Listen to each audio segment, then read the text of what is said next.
America's Heartland is made possible by Farm Credit, financing agriculture and rural America since 1916. Farm Credit is cooperatively owned by America's farmers and ranchers. Learn more at farmcredit.com. Crop Life America, representing the companies whose modern farming innovations help America's farmers provide nutritious food for communities around the globe. Hi, I'm Rob Stewart. You know, it's not realistic for most of us to learn more about agriculture by changing careers or making our way to the country. But that doesn't mean you can't spend a little time on the farm or make that farm-to-fork connection right in your own neighborhood. Want a hands-on farm experience while you take a vacation? We'll take you to Vermont, where one couple helps visitors appreciate the work that goes into producing the food they eat. A Midwest community project helps young people better understand good nutrition with some small-scale farm work in their own backyard. Our Sharon Vaknin makes a farm-to-fork connection, delivering some tasty recipes you can try at home. And farming right in the heart of Boston. It's an urban adventure to help small children get a taste of rural life close to home. It's all coming up on America's Heartland. You can see it in the eyes of every woman and man in America's heartland, living close to the land. There's a love for the country and a pride in the brand in America's heartland, living close to the land.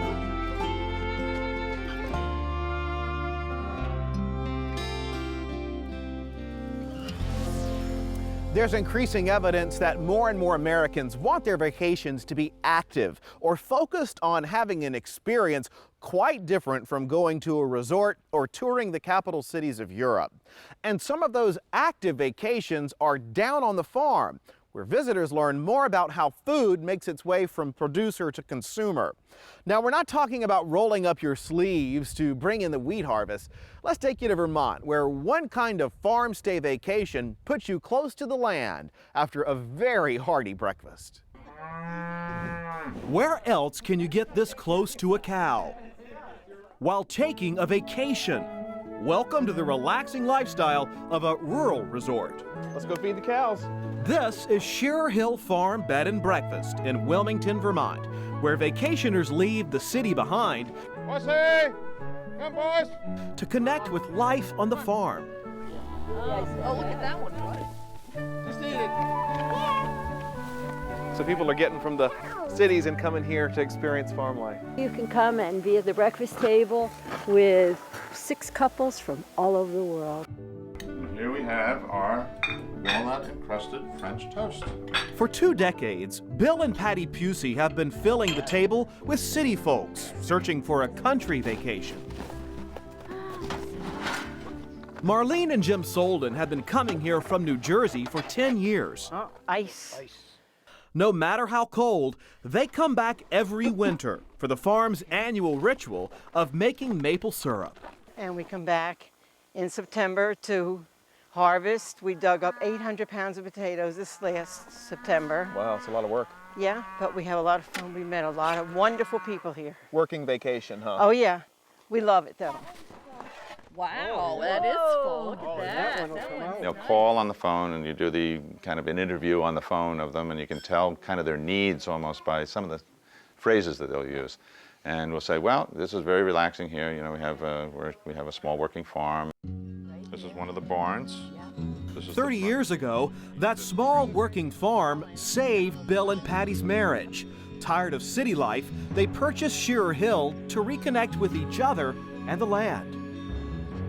We knew that there was more to life than what society and financial security, dictates. Yeah. And, we had one opportunity. And I look back on that now and I think, we were very blessed.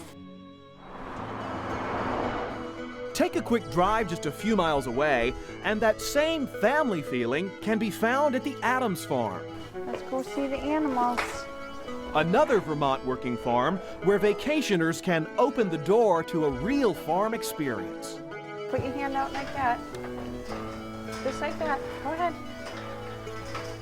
What do you think they're getting out of this? I think just a learning experience to know that they can be close to animals and feed them and not be afraid of them, just to get some sense of nature. Are you guys ready to milk a goat? Yeah. All right, because it's goat milking time. Oh. Jill Mancivillano is the 5th generation to run Adams Farm. Her family has been on this land since 1865. They love going and getting the eggs out of the chicken house. You know, that's a thing for me that I just never get over, is seeing a kid, you know, pick an egg out from underneath the chicken for a first time. Can I take it, or is she gonna bite me, you know, or peck me? And they get it. This is what I eat for breakfast. Outside. There you go. Outside, there are sleigh rides, sheep, and llamas. So this llama is protecting all the other sheep, right? Yes, they're very social animals, and he actually lives with the sheep. He protects them against the coyotes, and he's gonna... Hey, chill out. I'm feeding you, don't spit at me.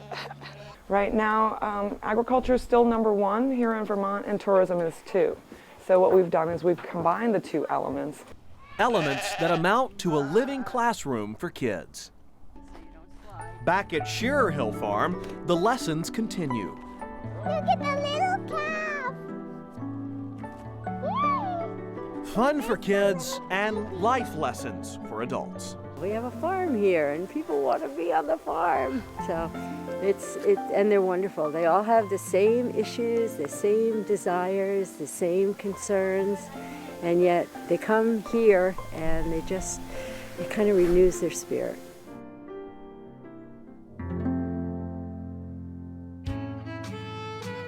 Dairy cows are big business in Vermont. The Green Mountain State is famous for its cheddar cheese and ice cream, thanks to Ben & Jerry's, which is produced in Vermont. The state is also well known for its maple syrup, produced in the spring and shipped around the world. You're probably aware that a number of studies have raised concerns about obesity in young people and the need for better nutrition to address the problem. We have seen some improvements in just the past couple of years, but many people think that a good way to impress young consumers is to give them hands-on experience in deciding what they eat and finding out more about how it's grown. We've brought you stories about several programs across the country. Our John Lobertini takes a look at one of them in Kansas City, where you'll find some small-scale farming in a very unlikely location.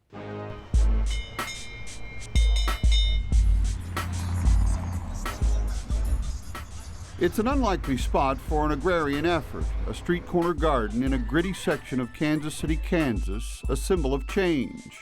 Pea picking, that's what we're doing right now. Hey, be careful.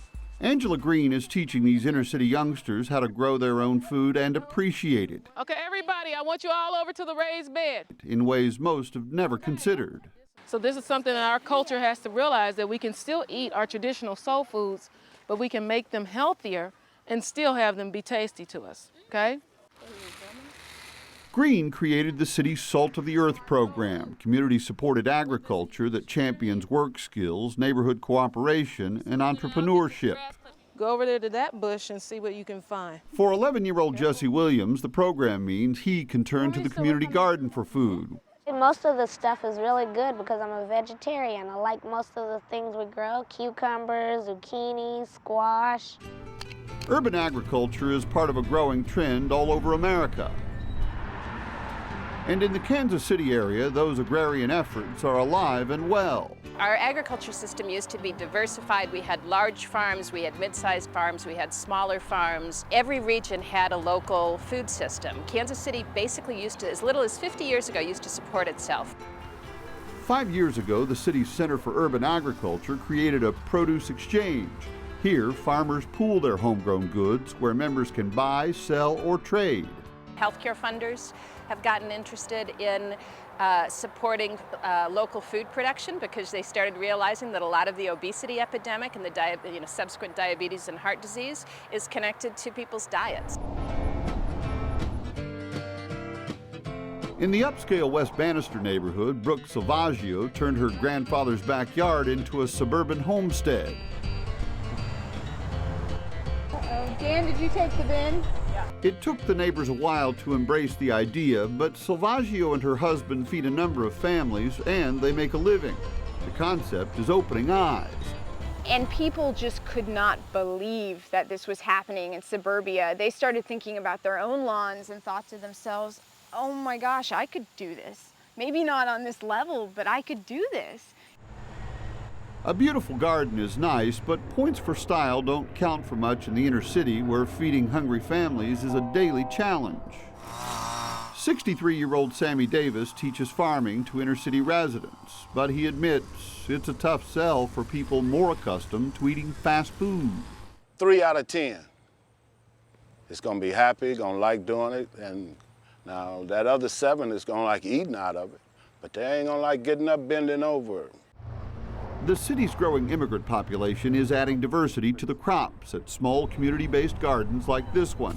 Urban farmers are now trying their hand at Asian melons, lemongrass, and yams. Don't everybody say it at once, but what is it? Mint. Back at the corner of 13th and Georgia, Angela Green is trying to make an impression on the next generation. We are the salt of the earth. The garden is a metaphor for life. We have to tend the garden. We have to pull the weeds. We have to take care of it. And it's just like that with our lives. If we don't do that, then we don't reap what we are trying to sow. We till the earth, sow the seed, cultivate, pull the weeds, and people we feed.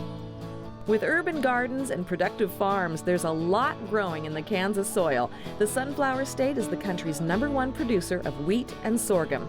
But there's a lot going on underground as well. The state has cataloged more than 500 caves beneath 37 Kansas counties.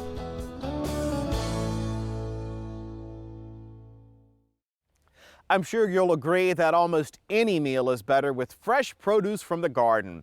That's a great lesson for those youngsters in Kansas City. The right ingredients can improve any recipe. And as long as we're talking about good things to eat, let's check in with our Sharon Vaknin. She has some recipe ideas that take the best of the country and bring it right into your kitchen.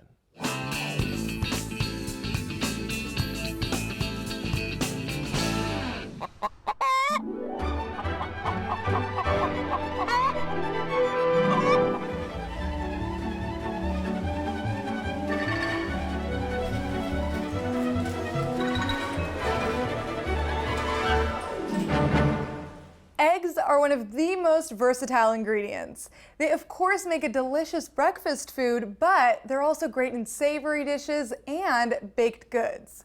Well, today we're making crispy deviled eggs with a spicy hollandaise sauce. Now, in the grocery store, you'll usually find brown eggs and white eggs, but the truth is that there isn't a difference between the two.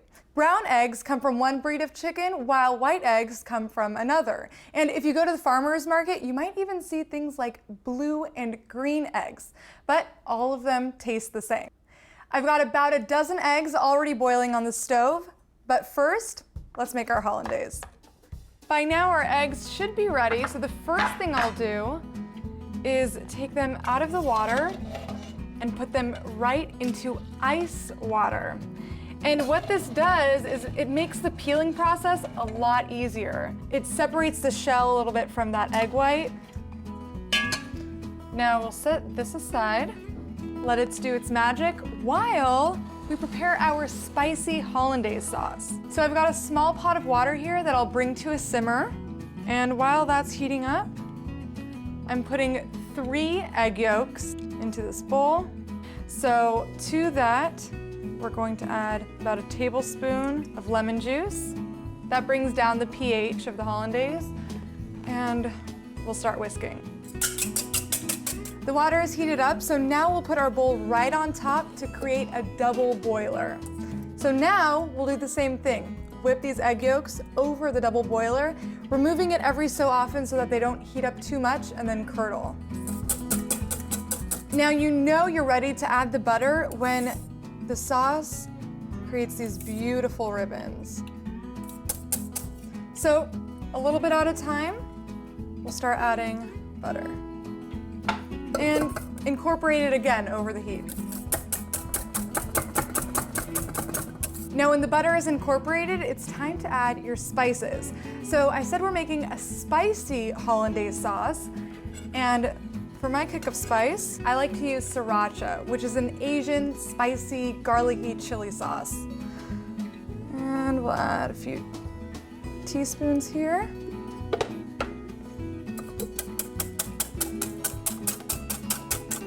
And now it's got that nice pinkish reddish color. And the last thing we'll do is season it with a little salt and pepper.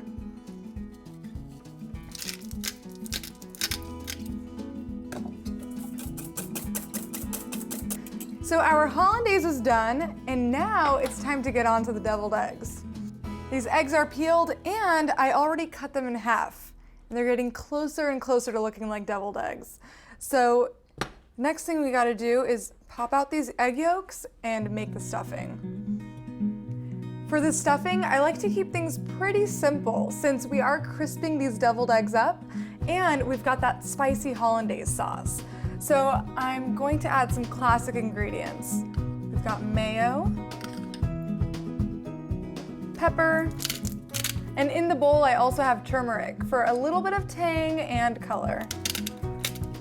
The reason they call them deviled eggs is because of a spicy ingredient. In this case, I'm using the classic one, mustard. So about a tablespoon of that, and of course, salt. And to combine all these ingredients, I'm just using a fork. For traditional deviled eggs, you want this mixture to be really smooth and creamy, but since we're adding a step in crisping them, it does not have to be perfect. Now, here's what you do. We'll take an egg half, fill it up with our yolk mixture just to the top. They don't need to be overstuffed. And then dip the bottom in a little bit of breadcrumbs. That's it.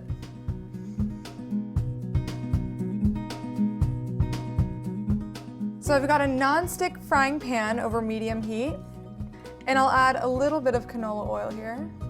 And when it's hot, we'll take one of our deviled eggs and we'll put it yolk side down into the pan.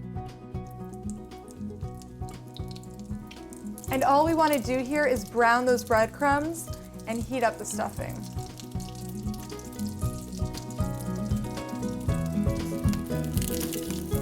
Perfect. Our eggs have a nice golden color. Those breadcrumbs are crispy. It's time to plate these. Here's the part where our egg components come together. So we'll plate up a few of these crispy deviled eggs. Got a beautiful color on them. These are great for a party, as an appetizer at your next dinner, or as a little treat for yourself. Right on top goes our spicy hollandaise. And then for color, we'll add fresh chives. How beautiful is that? Now the only thing left to do, of course, is give these guys a try.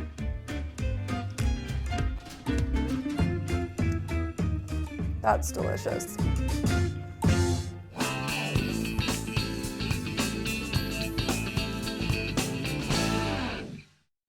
We've been sharing some agricultural experiences with you this time. A growing number of states have been recognizing farm and ranch families that have been part of their communities for sometimes a century, sometimes even longer. When those farms and ranches are close to an urban area, it's a chance for city folks and their children to better understand more about agriculture. And they can also often benefit by buying fresh produce or other farmhouse products. Our Jason Schultz says you'll find a farm like that right in the heart of Boston. Is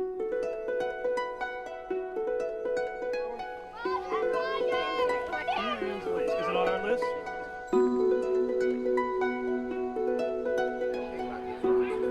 Tucked in a thicket of woods, these kids see miles away from the crowded streets of Boston. Okay, so we should walk out and... A summertime scavenger hunt. It doesn't really feel like we're in the heart of Boston, does it? It doesn't, not at all.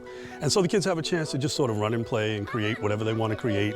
We catch frogs, we catch turtles, we catch toads. They catch butterflies. Sometimes they don't catch butterflies, but they chase butterflies.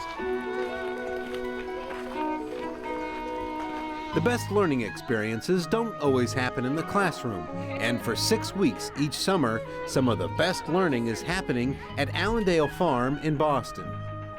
10 months out of the year they're in the classroom. There's some very specific things that teachers have to teach that we have to get through. And then you get here in the summer and it's the complete opposite. It's what do you want to do? What do you think we should do today? We're out on a farm, it's over 100 acres. Should we get butterfly nets? Should we get bug catchers? 2 more balls. 3 more balls. They're finding They're finding seeds and turning those into balls for creatures to play with. They're building forts here, so we've got a couple of forts that the kids built. Allandale Farm is situated on just over 100 acres of historic land that's been in the same Boston family for generations. The children's camp fits into the family's mission of preserving this ground for future generations. John Lee is not a family member, but he's managed the farm for 30 years. They believe that they've owned this land for so long that it's their responsibility to pass it on as it was in previous generations that passed it on to them and to keep them involved in it. It's an heirloom. They see it as a valuable asset and a social responsibility to preserve the farm. It's a typical Yankee hardscrabble farm, a lot of small fields, and wherever we don't have bedrock or really wet soils, we can plant. So we have a little field here, a little field there, and we grow anything we think we can sell and a few things we're not sure about. With high land prices, developing this property would be the easy way to make it profitable. Preserving it as a farm and staying profitable is harder. Bad weather can turn a successful year into a bust overnight, so it requires trying new things, like the summer school program. A community-supported agriculture program is also part of the farm's financial picture. Instead of being at the mercy of the ups and downs of sales in the farm's roadside store, Allandale gets upfront payments from CSA members for weekly boxes of produce. They come and they pay a set price, they get a great deal on it, and over the course of the summer, we host a number of events with them that gets them out on the farm. So I can grow a fair amount of odd things and put them in the box that I could never sell in my retail because people look at things and go like, ooh, my wife won't or my husband or my kids won't eat that. But if you give them a recipe and you stick it in the box and they go, wow, I never heard of that. And they'll try it out and sometimes they're metza about it, but you know, usually the things we've grown people generally like. The farm's history has made it a fixture in this community. Situated along a busy road on the border between Boston and Brookline, the retail store does a robust business, selling fresh produce, greenhouse plants, and locally made products. And the owners believe they have a responsibility to their neighbors. We're really the only place that they can go right within probably 15 to 20 miles of here, where they can get produce that they know is picked fresh that day. And it's clean, it's grown using organic methods, and that's important to most of our customers. By being a grower on the land here, it creates an identity for our customers, and many of our customers have come to feel very dedicated or loyal to this land. They appreciate that this is what we do here, that we've held on to it all these years and won't develop it. And after 13 years of summer camps, a growing generation of kids from the area has a better understanding of where their food comes from. Come on in, guys! After we go through and take all the potatoes out that we want, they'll go through with their trowels and shovels and they'll go dig potatoes and take them home and say, look what I got. I got some potatoes from the farm. We dug them. And it's a lasting impression. They'll remember that forever. These kids will also talk about living in Boston and having played on a farm while they were growing up, and having caught frogs and caught toads, and having grown things and composted and built forts. And I bet a bunch of people would say, you know, are you sure you're talking about Boston? That's not the Boston people know. That's going to do it for this edition of America's Heartland. Thanks for traveling the country with us. We're always pleased to introduce you to such interesting people and places. One more thing before we go, check out our America's Heartland website at americasheartland.org. We have video from the show and much more. And of course, you'll find us on your favorite social media websites too. Thanks for being with us. We'll see you next time on America's Heartland. You can purchase a DVD or Blu-ray copy of this program. Here's the cost. To order, just visit us online or call 888-814-3923. You can see it in the eyes of every woman and man in America's heartland, living close to the land. There's a love for the country and a pride in the friend in America's heartland, living close to the land. America's Heartland is made possible by Farm Credit, financing agriculture and rural America since 1916. Farm Credit is cooperatively owned by America's farmers and ranchers. Learn more at farmcredit.com. Crop Life America, representing the companies whose modern farming innovations help America's farmers provide nutritious food for communities around the globe.